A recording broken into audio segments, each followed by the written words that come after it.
It's only been a matter of weeks since little Emanuel Haro vanished. But for his community, for his family, for the people who have been searching day and night, it feels like a lifetime. A lifetime filled with pain, confusion, and questions that no one has been able to answer. The silence surrounding his disappearance is unbearable. Neighbors replay the days in their heads, wondering when they last saw Emanuel smile, when they last heard the soft sound of his cries. And with each passing day, the dread only grows heavier. Because when a baby disappears, every minute matters. From the very first moment this story broke, something didn't add up. Jake and Rebecca Haro, the parents who should have been desperate to protect their child, twisted their words. First one story, then another. A confession one day, denial the next. Their timeline collapsed, their details contradicted one another, and at every step, they seemed less like grieving parents and more like people trying to cover their tracks. But the truth, it has a way of slipping through the cracks. You can bury it under lies, you can weave confusion, you can play for time. But eventually, reality forces its way into the light. And now, after weeks of silence, after endless speculation, it has finally begun to break through.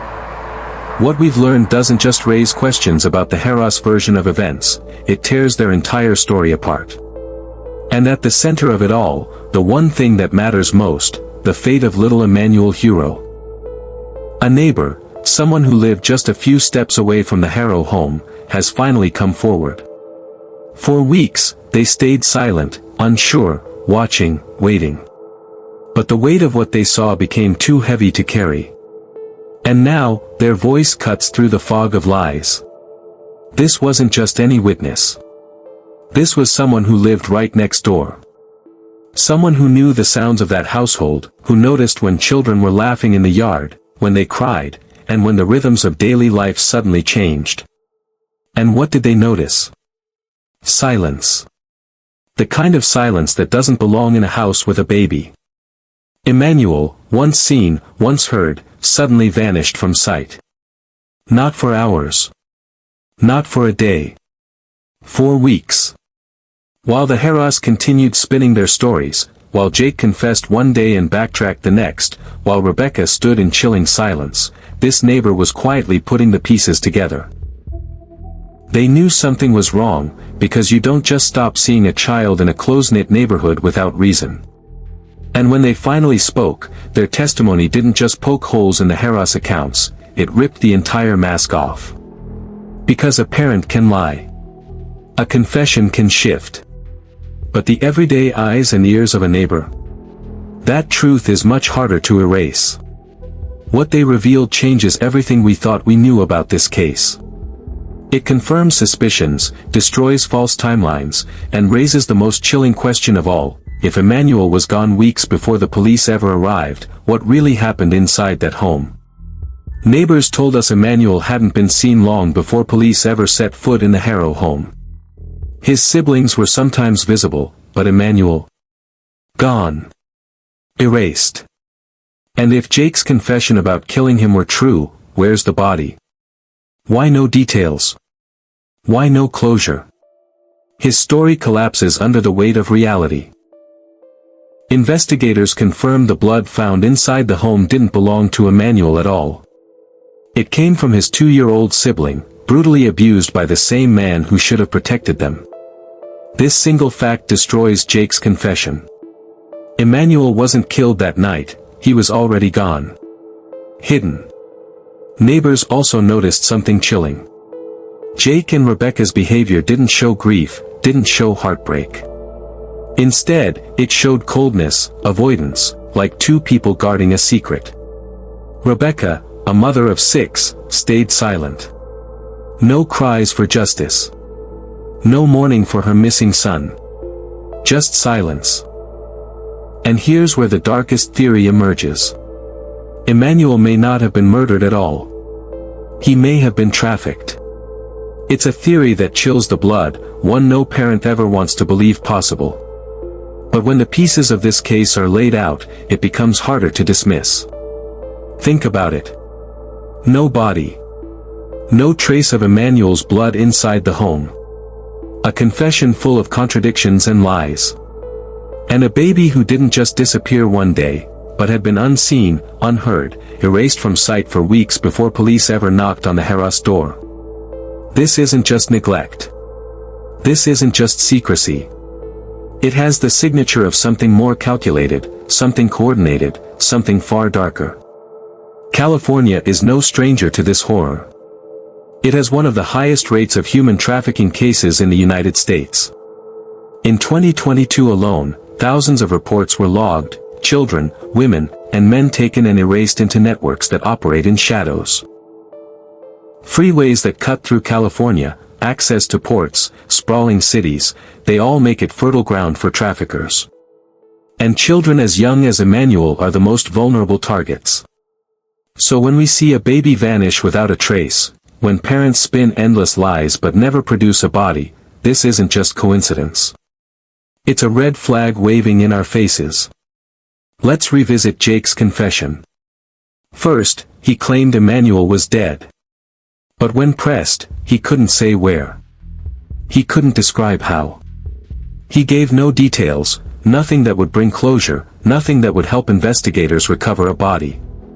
A true confession provides answers. Jake's words only built more walls. Why? Because his so-called confession was never about truth. It was a diversion. A smokescreen designed to throw police off the real trail. Every time his story shifted, every time he added another contradiction, he was buying time. Time to keep the real truth buried. And then, there's Rebecca. 6 children. A mother whose instincts should be fierce, protective, desperate for answers. And yet, she has stayed silent. Cold. Detached. When asked about Emanuel, her lips pressed shut. Not one outburst of grief, not one cry for help. Nothing but silence. What does that mean? Either she is complicit, or she is hiding something so large it has paralyzed her into secrecy. Neither possibility is comforting. Now, let's connect the dots. Emanuel disappears weeks before police arrive. Jake tells a story of sudden death, but there is no evidence to back it up. The only blood found belongs to a sibling, injured and abused, but still alive. That means Emanuel left that house before the so-called killing ever happened. So where did he go? This is where experts on trafficking cases shed light. Traffickers don't move randomly. They use manipulation, coercion, and sometimes, direct involvement from people inside the household. A parent in debt. A parent desperate. A parent willing to trade silence for survival. And in many cases, children are moved quietly, sometimes handed off to someone the family already knows. Could this be what happened here? Was Emanuel quietly removed from the home, passed into hands that would erase his existence, while Jake created lies to keep suspicion away? Neighbors recall the eerie absence, the silence of a baby no longer crying, no longer visible. They remember the parents' strange behavior, their coldness, their detachment. And all of it lines up with a story not of murder, but of disappearance into something much darker. Imagine, for a moment, living next door. You hear laughter one day, then silence for weeks. You wonder where the baby is. You question why the parents act so strangely. And then the news breaks, confession, lies, court dates. Would you believe the story the Haros told? Or would you, like this neighbor, suspect that something far more sinister was hidden behind those walls? This theory isn't just speculation. It matches patterns seen across countless cases in California. Babies and children disappearing, parents or guardians involved, false narratives crafted to delay law enforcement. And in many of those cases, the truth was trafficking. Emanuel may not be lying in a grave.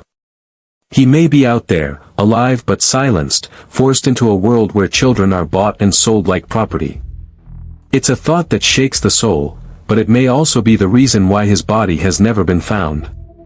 And if this is true, then every second matters. Because in trafficking cases, survival depends on speed, pressure, and voices demanding answers. The longer silence lingers, the harder it becomes to bring a child back home. So ask yourself, what makes more sense? That a father kills his baby, leaves no trace, provides no detail, and no body is ever found? Or that the confession is a carefully constructed lie, hiding the fact that Emanuel was taken, trafficked, long before authorities even knew he was missing? This is why the neighbor's testimony is so critical. It isn't just gossip. It isn't just suspicion. It's the missing puzzle piece.